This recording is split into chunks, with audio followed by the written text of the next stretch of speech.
Benjamin, and I want to tell you a story about my good friend Peter. The disciples went home to Galilee, and Peter felt restless. It was wonderful that Jesus was alive, but he missed the good old days when the 12 of them had tramped the countryside with Jesus and worked alongside him when he healed the crowds. He felt aimless now. "I'm going fishing," he announced one evening, and some of the others, including James and John and Thomas, said, "We'll come too." They set off cheerfully, but as the night wore on, they grew more and more disheartened. They hadn't caught a single fish. At dawn, they made their way back. They would not catch anything now. They could see a man standing on the shore. He had spotted them too. Cupping his hands, he called to them, and his voice carried over the still water of the lake. "Have you caught anything yet?" "Not a thing," they shouted back. "Throw your net over the right side of the boat, and you will," the stranger instructed. Something about him made them obey. No sooner had they tossed the net over the side than it was bulging with fish.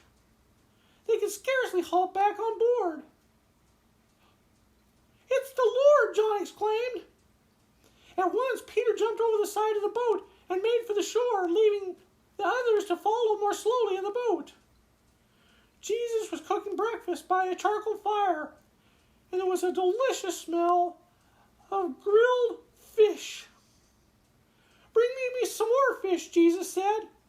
He knew the disciples would be hungry, and they wanted seconds.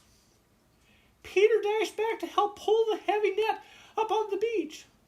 One of the others began to count the fish as they slithered, wet and slimy, onto the shingle.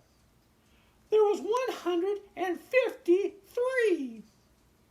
Soon they were warm and happy again, eager eating the bread and fish that Jesus had cooked for them. After breakfast, Jesus walked a little way along the shore with Peter. "Do you love me, Peter?" he asked quietly. Peter felt a stab of shame. He could not forget how he had denied knowing Jesus. "You know I love you, Lord," he replied in a low voice. Peter had disavowed Jesus 3 times, and now 3 times over, Jesus asked, "Do you love me?" "You know everything, Lord," Peter said at last. "You know that I love you." "Then I have work for you to do," Jesus told him. "When I have gone, I want you to take care of my sheep, the ones who will follow me." Peter knew now that Jesus had forgiven him completely. He was going to trust him to work for him once more. Peter did not think he was going to be a fisherman again. That's the wonderful story of my friend Peter and how he came to know Jesus and work for him. Thanks for listening to my story. Bye.